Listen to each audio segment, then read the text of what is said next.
দ্রুত ফেরত গেছেন মদিনায়। যায় হযরত ওমরের কাছে যখন সব শুনাইছেন, হযরত ওমর এতটা আপ্লুত হয়েছেন, দিলটা এতটা ঠান্ডা হয়ে গেছে খুশিতে। হযরত ওমর ঘোষণা দিলেন, এই কাফেররা রেডি কর, আমার সাইদকে দেখতে যাব। ভাই এত সোজা কথা না, ওই সময়ের সফর 400 কিলোর উপরে, সেই হিমস মদিনা থেকে। কিন্তু হযরত ওমর এত আনন্দিত হয়েছেন, দেখার জন্য অস্থির হয়ে গেছে।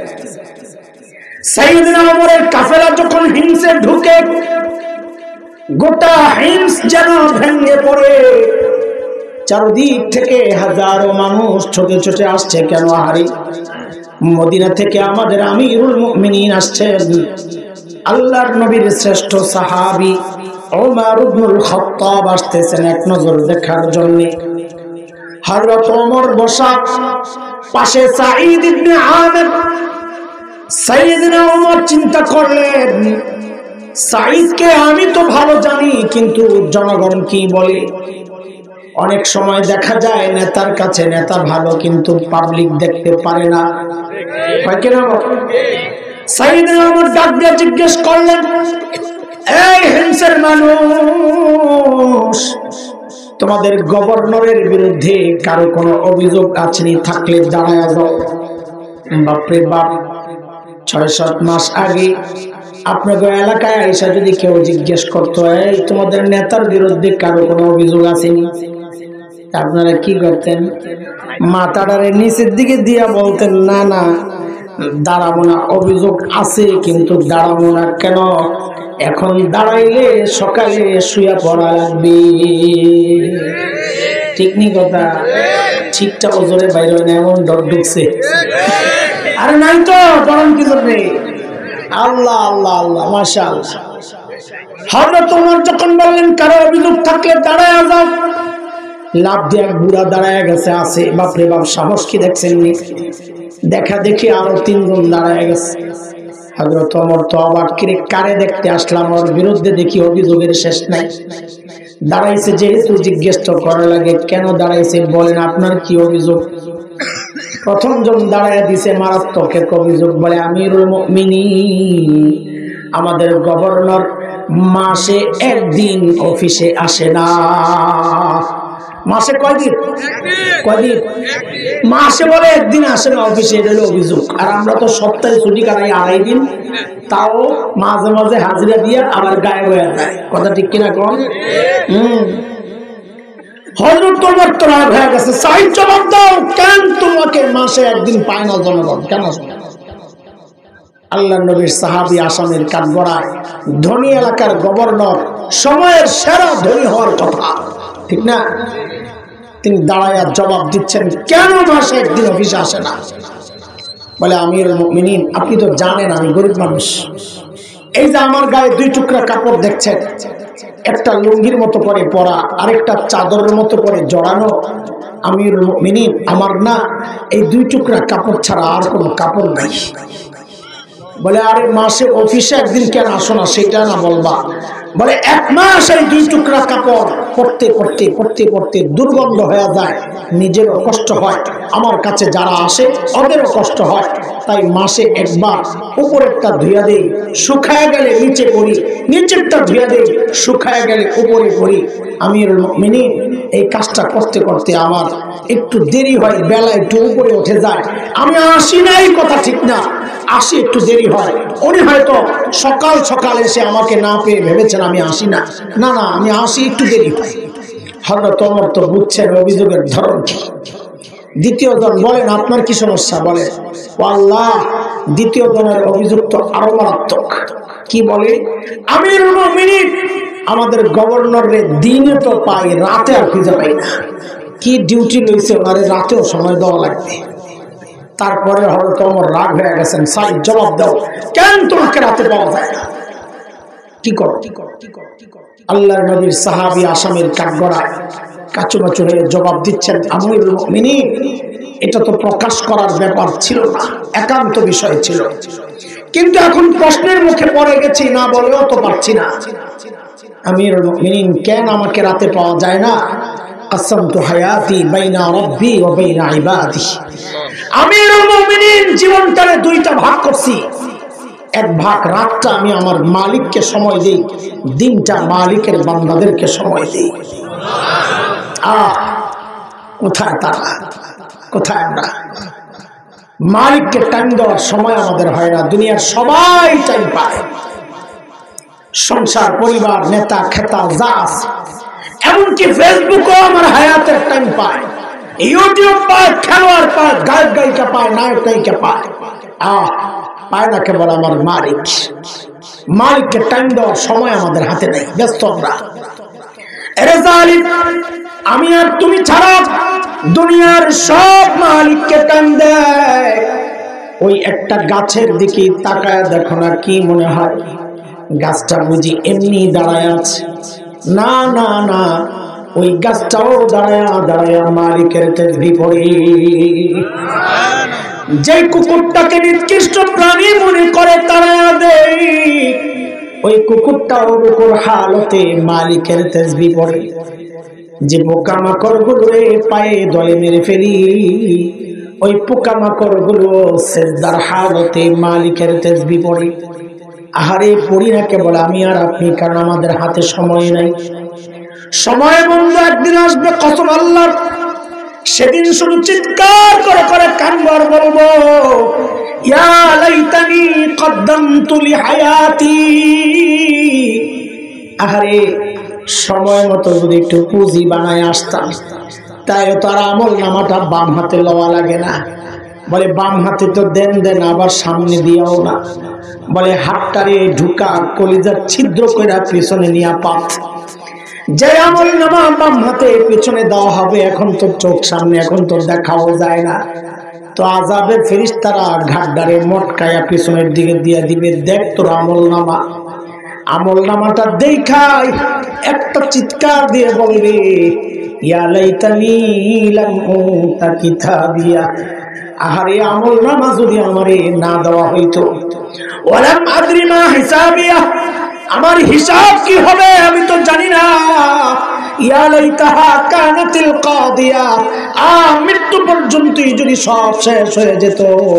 ও দুনিয়ার টাকাওয়ালা, আজকে টাকা দিয়া বিচার পাল্টাও। সেদিন চিৎকার করে করে কাঁদতে হবে আর বলতে হবে, মা আগনানি মালিয়া, আমার মাল তো আমারে বাঁচাইতে পারলো না। আজকে ক্ষমতার দাপটে বিচার পাল্টাও। সেদিন চিৎকার করে করে কাঁদতে হবে আর বলতে হবে, হালাকান্নি সুলতানিয়া, আমার ক্ষমতাও তো শেষ, আমার এখন কে বাঁচাবে? আওয়াজ আসবে, আওয়াজ। আর চিৎকার চেঁচামেচি বন্ধ কর। যখন কান্না করার দরকার ছিল তখন কান্না করে নাই, তখন হেসেছে, তামাশা খেলাধুলায় মেতেছে। এখন কান্না করার কোনো লাভ নাই। খুযুহু ফাগুল্লু সুম্মাল জাহিম সাল্লু। শয়তান আমার বাবা মারে যায় কসম খাইয়া কি কইছিল জানেন? কাসামাহুমা ইন্নী লাকুমা লামিনান নাসিহিন।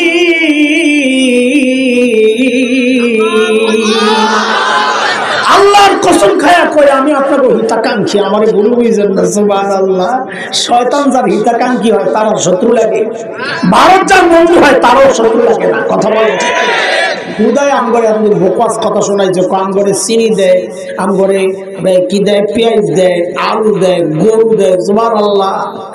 কত বন্ধু আমাদের একটু লেনজায় পারাত করছে, যেই পাইপটা দিয়ে যাইতো গা জিনিসপত্র, ওই পাইপটারে মানুষের কোপ দিয়ে কাটটা লেছে, এখন শুরু করছে পেজ দেবো না, এটা দেবো না, এটা দেবো না, দিস না।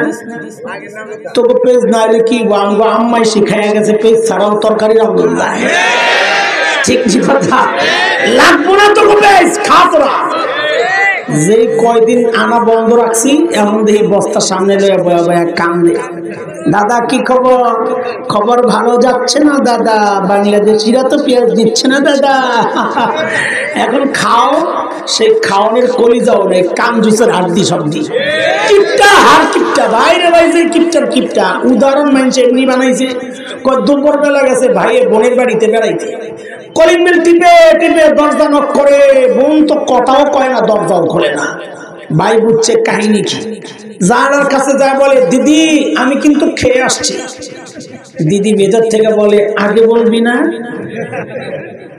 ওরা কি পেস্ট খেব, মানসিকতা এত নিচু। আমি তো বলি মাঝে মধ্যে জিদ্দে আমার দেশ দখলের হুমকি দেয়, দেয় না রিস্কি দেয়, ঢুকে দেবো তিনটা, একটা আগে তিনটা ধরে রাখ। আমার দেশ দখল করার আগে নিজেকে হাগার জায়গা ঠিক করো।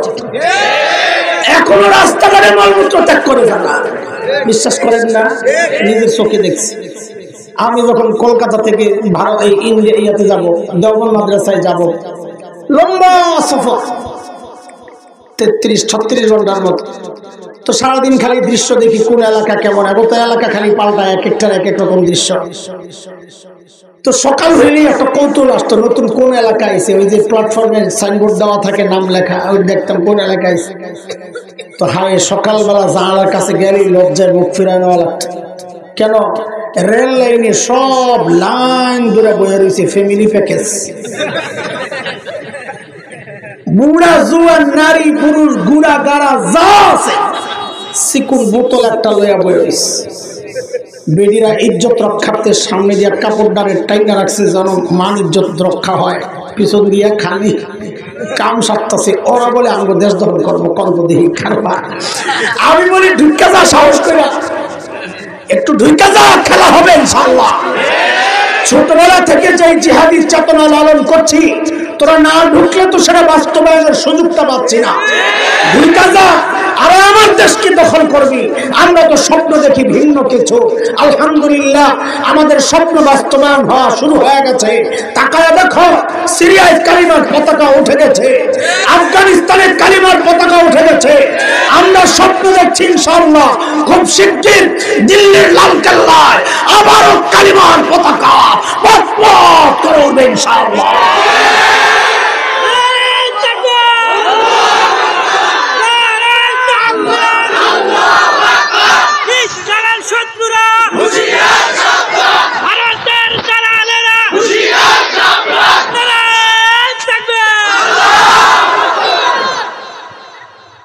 আল্লাহ আল্লাহ আল্লাহ। হযরত ওমর যখন আয়া কয় ওমর ঠিকঠাক মতো কাম করেন, খবর আছে।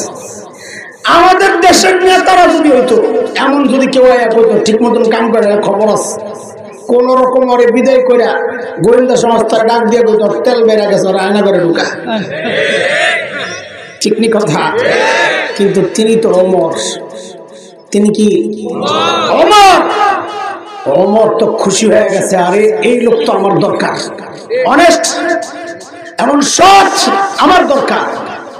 জোর করে ধরে সিরিয়ার এক শহর ছিল হিমস, হিমসের গভর্নর বানায় পাঠায় দিস, যাও ভাই দায়িত্ব আদায় কর। হিমসের একটু অর্থনৈতিক মন্দা চলছিল তখন, কিন্তু এলাকা ধনী এলাকা, ব্যবসায়িক এলাকা। হিমস থেকে এক দল আসছে হযরত ওমরের সাথে সাক্ষাৎ করার জন্য, কিছু অভিযোগ নিয়ে, ওই অর্থনৈতিক মন্দা এটার জন্য।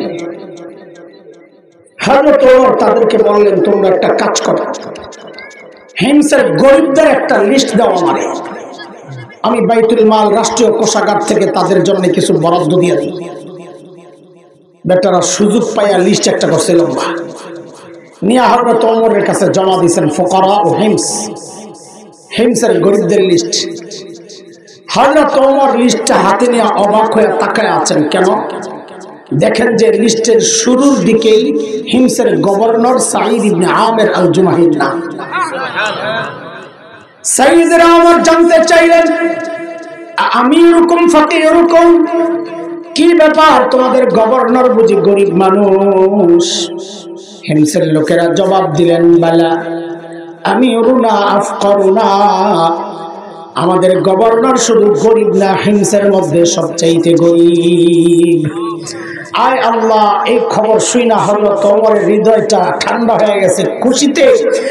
1000 স্বর্ণ মুদ্রা প্যাকেট করে দূত মারফত পাঠিয়ে দিয়েছেন, যাও আমার পক্ষ থেকে আমার সাইদকে এটা হাদিয়া দিয়ে আসো। কত?